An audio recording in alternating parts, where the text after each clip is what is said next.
Hello and welcome to Tarot Sherpa. I'm Christine and today I will be your guide through the Celtic Tarot.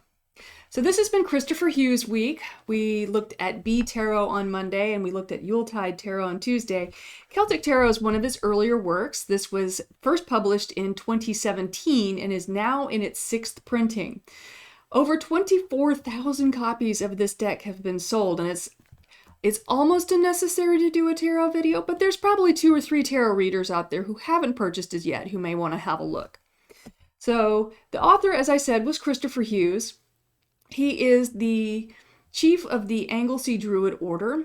He's a Mount Haema scholar, and he's a member of the Order of Bards, Ovates, and Druids.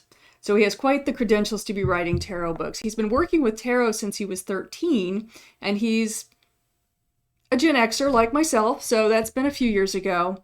And he has the whole story in this book. And it is really a wonderful book because he writes in such a conversational style that it makes it very, very easy to understand the material, even though a lot of it does have references to Celtic mythology.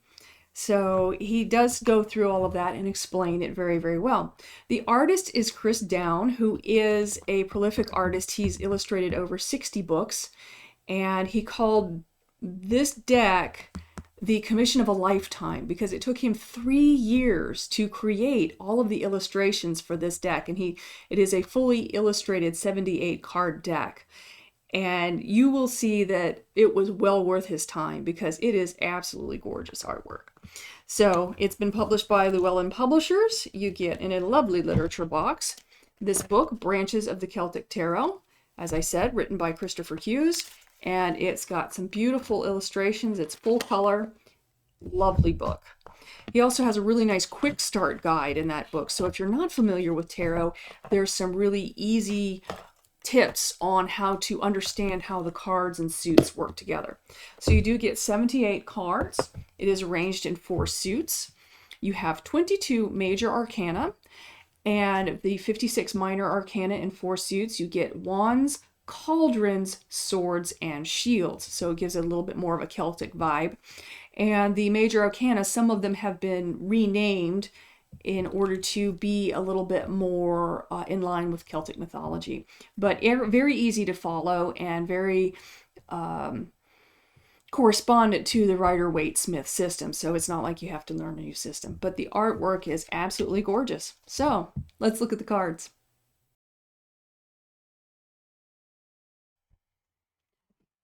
So here are the cards for the Celtic Tarot. We're going to begin with the Fool, Magician, and notice the 3 rays of light. In fact, that was happening over here in the Fool. Kristoffer Hughes makes special mention of the 3 rays of light being the Awen, or the divine light. And so we'll see that repeated, High Priestess, throughout the Celtic Tarot. The Mother, rather than the Empress, we have the Mother. Notice the little doll that she's holding there. The Father, which is the Emperor. The Druid is the High Priest, and again we have the Awen in the background here. We also have the Orphic Egg. And notice that these cards have extra little numbers on them, like the number 16 here. I'll do another segment on why there's extra numbers on these cards. The Lovers. Druid actually means oak knower, so the Chariot,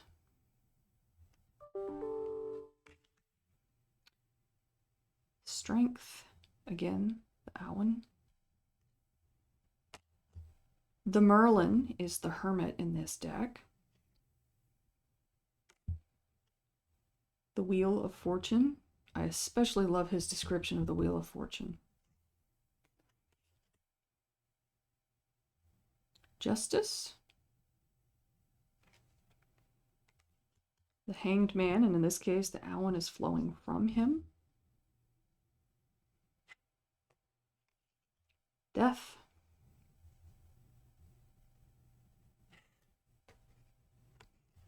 Equilibrium comes in as Temperance.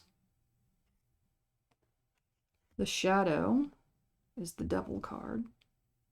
Notice the Awen is leaving. the Tower, the Star, the Moon, the Sun, Rebirth comes in where Judgment, and the World. Now we'll go to the Minor Arcana and begin with the Suit of Wands, the Ace.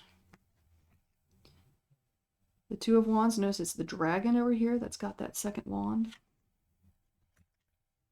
3. Notice the owl in there.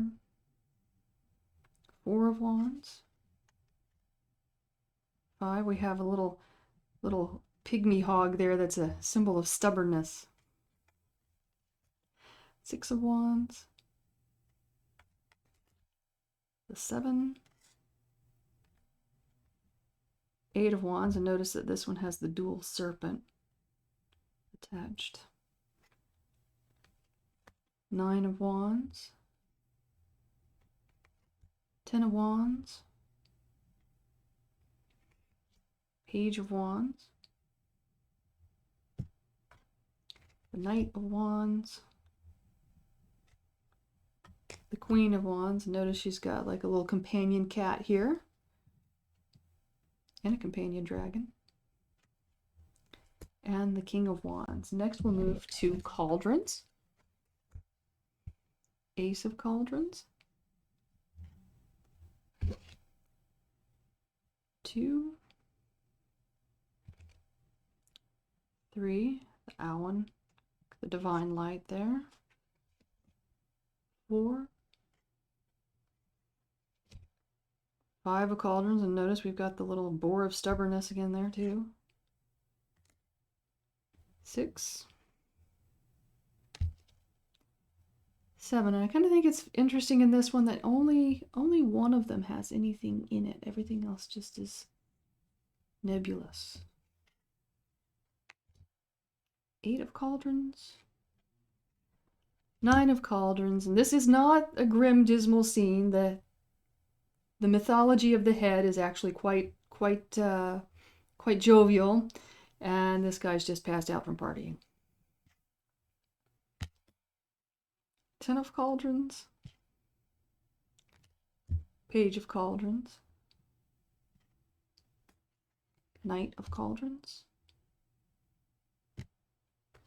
Queen of Cauldrons.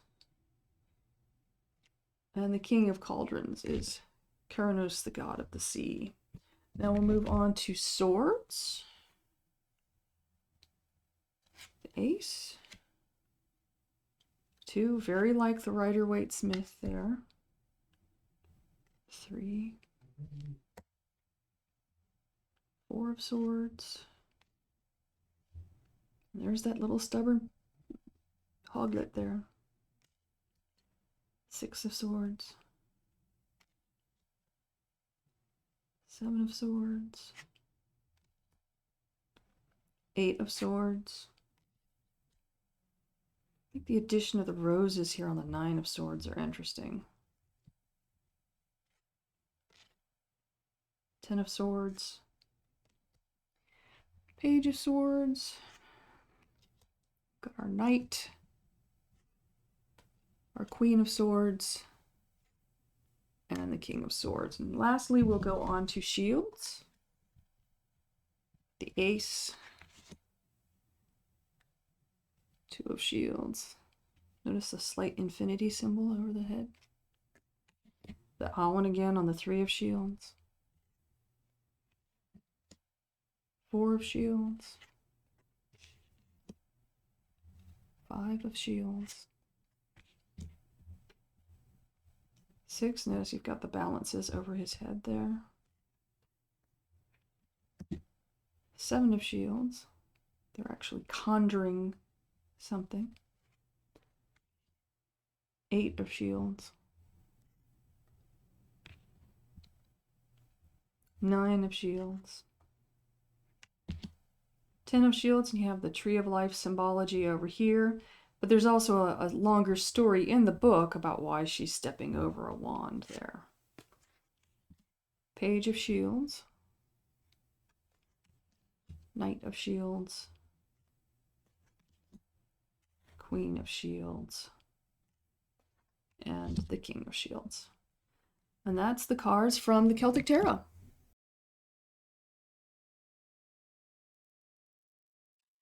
So I wanted to take a moment, and it's a little bit hard to see on video, but in each of the major arcana, there is an extra number placed somewhere in the illustration. In the Fool, in his bag, there's a little bitty number 11.